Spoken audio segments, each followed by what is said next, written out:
Welcome to Harshit institute. Regular current అఫైర్స్లో భాగంగా ఈరోజు కూడా మనం మోస్ట్ ఇంపార్టెంట్ ఈవెంట్స్, మన ఎగ్జామినేషన్కి ఉపయోగపడేటువంటి ఇంపార్టెంట్ బిట్స్ అన్ని కూడా వన్ బై వన్ చూద్దాం. ఇవన్నీ కూడా తప్పనిసరిగా నోట్స్ రూపంలో రాసుకోండి. మరియు ఈ యొక్క వీడియోని తప్పనిసరిగా లైక్ చేయండి, మీ ఫ్రెండ్స్ అందరూ కూడా షేర్ చేయండి, మర్చిపోవద్దు. సరే, ఇక్కడ మనకి ఫస్ట్ నిన్న మనం తీసుకున్నటువంటి క్వశ్చన్ ఆఫ్ ద డే చూద్దాం. Question of the day: test క్రికెట్లో అత్యంత వేగంగా 200 వికెట్లు తీసిన భారతీయుడి రికార్డును ఎవరు బద్దలుకొట్టారో? Who broke the record for the fastest 200 wickets by an Indian in the test cricket? ఆ ఇండియన్ ఎవరు ఇక్కడ మనకంటే మహమ్మద్ షమి, రవిచంద్రన్ అశ్విన్, రవీంద్ర జడేజా, జస్ప్రీత్ బుమ్రా. ఇక్కడ మనకి ఈ యొక్క డేటా కనుక మనం చూసుకున్నట్లయితే the right answer is Bumrah. Right answer is Bumrah అనేది రైట్ ఆన్సర్గా మనం చెప్పుకోవచ్చు. సరే, ఇంకా మనకి బిట్స్లో కనుక వెళ్ళినట్లయితే వన్ బై వన్ చూద్దాం. ఫస్ట్ బిట్: బాల్య వివాహాలను అంతం చేసేందుకు చైల్డ్ మ్యారేజ్ ఫ్రీ ప్రచారాన్ని ఏ దేశం ప్రారంభించింది అనేది ఇక్కడ మనకి బిట్. ఇటీవల కాలంలో బాల్య వివాహాలను రద్దు చేయడానికి, బాల్య వివాహాలను ఆపడానికి, ఆ దేశంలో బాల్య వివాహాలని సర్వసాధారణం అయిపోయినాయి. అటువంటి వాటిని కట్టడి చేయడానికి ఇటీవల కాలంలో ఒక క్యాంపెయిన్ అనేది నిర్వహించడం జరిగింది. ఆ దేశం పేరేం పేరు అనేది ఇక్కడ మనకి ప్రశ్న. Which country launch the child marriage free campaign to end child మ్యారేజ్ని ఎండ్ చేయడానికి, చైల్డ్ మ్యారేజ్ని ఆపడానికి ఇటీవల కాలంలో చైల్డ్ మ్యారేజ్ ఫ్రీ అనేటువంటి ఒక స్లోగన్తో ఒక క్యాంపెయిన్ నిర్వహిస్తున్నటువంటి దేశం ఏది? వాటిలో మనకి India, Bangladesh, Bhutan, Nepal. The right answer is Nepal. Nepal బాల్య వివాహరహిత నేపాల్ ప్రచారాన్ని ప్రారంభించింది. అంటే బాల్య వివాహాలు లేనటువంటి దేశంగా నేపాల్ను తయారు చేయాలని చెప్పేసి అని మంత్రి కిషోర్ సాహు ఇటీవల కాలంలో దాన్ని ప్రారంభించడం అనేది జరిగింది. అంతేకాకుండా బాలల హక్కుల కార్యకర్తలు just right for children and base Nepal వంటి సంస్థల మద్దతు, అంటే రకరకాలైనటువంటి సంస్థలు ఉన్నాయి, కొన్ని ఆర్గనైజేషన్స్ ఉన్నాయి. జస్ట్ రైట్ ఫర్ చిల్డ్రన్ అనే ఆర్గనైజేషన్ ఉంది. అలాగే గవర్నమెంట్ కూడా దీనికి ఎంతో సపోర్ట్ ఇవ్వడం అనేది జరుగుతుంది. అంతేకాకుండా ఈ యొక్క సంస్థల మద్దతుతో ఇటీవల కాలంలో నేపాల్ యొక్క ప్రధానమంత్రి కేపీ శర్మ ఓలీతో సహా 100 మందికి పైగా ప్రతినిధులు దీనికి మద్దతు ఇవ్వడానికి ఒక సమావేశంలో పాల్గొని దీని గురించి చర్చించడం అనేది జరిగింది. సరే, ఏది ఏమైనప్పటికీ కూడా the most important: which country launch the child marriage free campaign to end the child marriage? ఇటీవల కాలంలో చేసినటువంటి దేశం నేపాల్. నెక్స్ట్ బిట్ చూద్దాం. ఆసాచోమ్ కొత్త సెక్రటరీ జనరల్గా ఎవరు నియమితులయ్యారు? ఇక్కడ మనకి ఆసాచోమ్ యొక్క కొత్త అధిపతిగా ఎవరో నియమించడం అనేది జరిగింది. Who has been appointed as the new secretary general of ASSOCHAM. ఇక్కడ మనకి ఇవాళ డేటా కనుక చూసుకున్నట్లయితే 4 ఆప్షన్లు ఇచ్చుకున్నాం. దీపక్ సూద్, రమేష్ అగర్వాల్, మనీష్ సింఘాల్, విజయ్ సింగ్. ఇక్కడ మనకి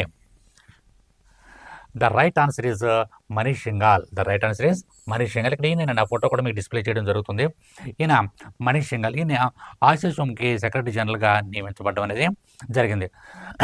ఇండస్ట్రీ రంగంలో, పారిశ్రామిక రంగంలో 35 సంవత్సరాలకు పైగా ఎంతో అనుభవం ఉన్నటువంటి గొప్ప వ్యక్తి మనీష్ సింఘాల్.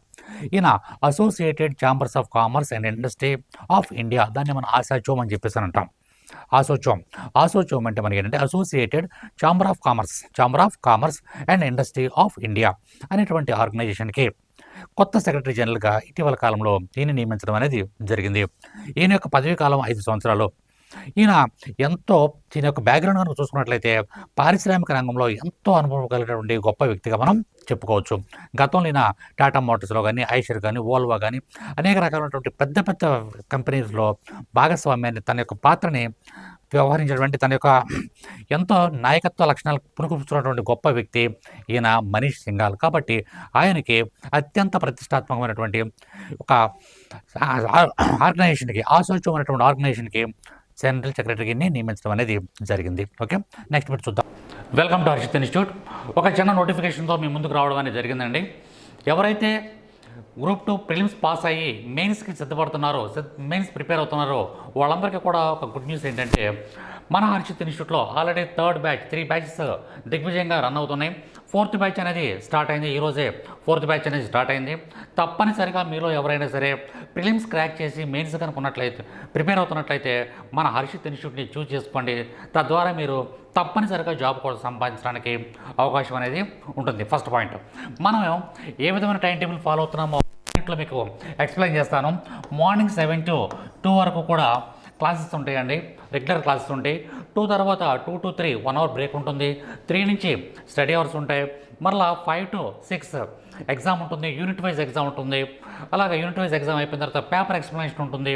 అయిపోయిన తర్వాత నైట్ 10 o'clock వరకు స్టడీ అవర్స్ ఉంటాయండి. ఇటువంటి సిస్టమేటిక్ టైం టేబుల్ని ఆంధ్రప్రదేశ్లో ఉన్నటువంటి ఏ ఇన్స్టిట్యూట్ కూడా ఫాలో అవ్వట్లేదేమో అనిపిస్తుంది. కాబట్టి తప్పనిసరిగా మన ఇన్స్టిట్యూట్ని మీరు చూస్ చేసుకోండి. నెక్స్ట్ ఇక మనకి సిలబస్ విషయంగా వచ్చేటప్పటికి మీరు చేయవలసిన ప్రధానమైనటువంటి అంశం ఏంటంటే ఒక ఏపీఎస్టీని పక్కన పెట్టి మిగిలినటువంటి వాటిలో ఏపీఎస్టీ చదవండి. దానికి కరెంట్ యాడ్ చేయవలసినటువంటి అవసరం ఉండదు.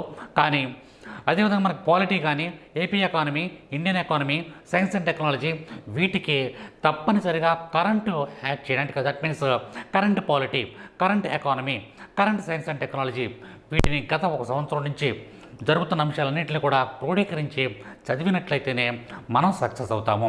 ఈ విషయాలన్నీ కూడా మన స్టాఫ్, మనకున్నటువంటి ఫ్యాకల్టీ అందరూ కూడా అద్భుతంగా ఎక్స్ప్లెయిన్ చేయడం జరుగుతుంది. చాలా సిస్టమేటిక్గా రన్ చేస్తున్నాము ఇన్స్టిట్యూట్ని. చాలా సిస్టమేటిక్ క్లాసెస్ ఉన్నాయి మన దగ్గర. కాబట్టి మీరు ఈ 4th బ్యాచ్లో ఎవరైతే జాయిన్ అవ్వాలనుకుంటున్నారో తప్పనిసరిగా మన హర్షిత్ ఇన్స్టిట్యూట్ని చూస్ చేసుకోండి. Thank you very much. All the best. రక్షణ మంత్రిత్వ శాఖ 2025ని ఏ విధంగా పేర్కొంది?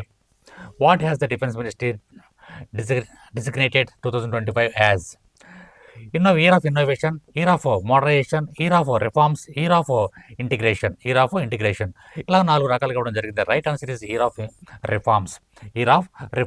ఇక్కడ మనకి రాజ్నాథ్ సింగ్ గారు ఉన్నారు, రక్షణ శాఖ మంత్రి. ఆయన ఇటీవల కాలంలో ప్రకటించడం జరిగింది. ఏంటి అంటే భారతదేశంలో ఉన్నటువంటి ఈ యొక్క డిఫెన్స్ మినిస్ట్రీ 2025ని ఏ విధంగా పిలుస్తున్నారు అంటే దానికి సంస్కరణల సంవత్సరంగా ప్రకటించడం జరిగింది. 2025 సంస్కరణల సంవత్సరం. 2025 డిఫెన్స్ రంగానికి సంబంధించి సంస్కరణల సంఘం ఇయర్ ఆఫ్ రిఫార్మ్స్గా ప్రకటించడం జరిగింది. రాబోయే రోజుల్లో రక్షణ రంగంలో అనేకమైనటువంటి కొత్త మార్పులు తీసుకురావడానికి ప్రయత్నం చేస్తున్నారు.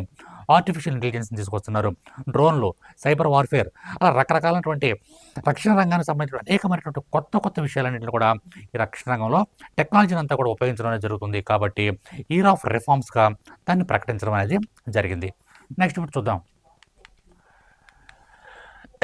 దేశంలో మొదటి గాజు సముద్ర వంతెనను ఆవిష్కరించినటువంటి దేశంలోని మొదటి రాష్ట్రం ఏది? ఇక్కడ మనకి గాజు, యాక్చువల్గా మీరు వీడియోలో చూసే ఉంటారు.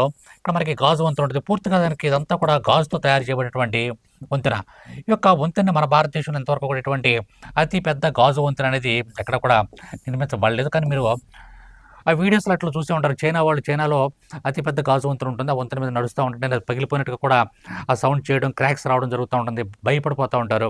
కానీ అది యాక్చువల్గా పగిలిపోవడం కాదు, ఇంకోటి దాని డిజైన్ ఆ విధంగా ఉంటుంది. అటువంటిది కొత్త తరహాలో ఒక గాజు వంతెనని మన భారతదేశంలో తయారు చేస్తున్నారు. అది ఎక్కడ అనేది ఇక్కడ మనకి బిట్ అనమాట. యాక్చువల్గా మనకి 4 రాష్ట్రాలు ఇవ్వడం జరిగింది. 1 తమిళనాడు, 2 కేరళ, 3 కర్ణాటక, 4 ఆంధ్రప్రదేశ్. చూసుకున్నట్లయితే మనకి ఒక గాజు వంతెన తయారు చేసిన రాష్ట్రం ఏది అంటే తమిళనాడు. ఇక్కడ మనకి తమిళనాడు మనం చెప్పుకోవచ్చు. గాజు సముద్ర వంతెన 77 మీటర్ల పొడవు ఉంటుంది, 10 మీటర్ల వెడల్పు ఉంటుంది. 77 ఇక్కడ మనకి 77/10 ఇక్కడ మనకి 10 మీటర్స్ ఏమో వెడల్పు ఉంటుంది. ఈ వెడల్పు అంతా కూడా ఇది 10 మీటర్స్ ఉంటుంది.